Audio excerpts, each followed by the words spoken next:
You have to do something that makes you feel. Yeah, because what happens is people try and like they balance everything. So you have to balance happiness with like responsibility, or balance happiness with like other things that you also need to take care of. And I don't think that's necessarily true, right? I think that, like, for example, you can, if you do a job that you really like, right? You may be hard to do the job, right? But you may enjoy doing it even though it's hard, if it's something you're passionate about. Yeah. Yes, but if you do something you're not passionate about, then you just have to get the money, and then you have to find a way to make the money make you feel better. The thing is, granted, you have to be passionate about it, but the thing is, I think a lot of times, like when people say they're passionate about the job, it's being passionate about the process of actually doing what it is you're doing in the moment that you are doing it. Yeah, that's than exactly. The whole. I want to be that person. Yeah, there's a great example. Like when you're a kid, you have different like jobs. Like you want to be like a fireman or like a doctor. Or like whatever. And the thing is, it's not. And when you grow up, you don't want to be that. And it's not that the doctor or the fireman has changed. It's your perception of what it means to be a doctor and what it means to be the fireman. Dude, for real. And so a lot of times when people say, "Oh, I want a different job," and a different job somehow will automatically make me a different person. Yeah. When you be the same person doing that other job, essentially, most of the time. Yeah. And I also think it's like what you said, like, at the start, right? It's like the actual, like, things you're doing, the actual process, as opposed to the thing, right? So when I was a kid, I always wanted to be a lawyer, right? I always wanted to be a lawyer. I was like, I want to be a lawyer. I want to go to court and, like, argue cases. And I want to be, like, I want it to be amazing. I want to be a lawyer and shit like that, right?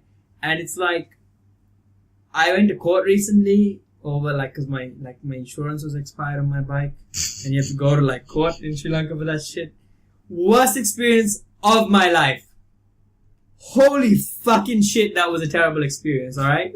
First of all, the court building is just dilapidated as shit. I don't know why they don't actually just, they have so much money. They make so much money from fining people. They could actually develop the building a little bit to make it a pleasant environment. I think they deliberately want you to fucking suffer. So they make the building as shitty as possible, make the chairs uncomfortable as possible. Just fucking make it a terrible place to exist in. Because they want to hurt you, man. They want to punish you with that court. Right? They want you to feel like shit when you walk in there. Alright? Then I go in.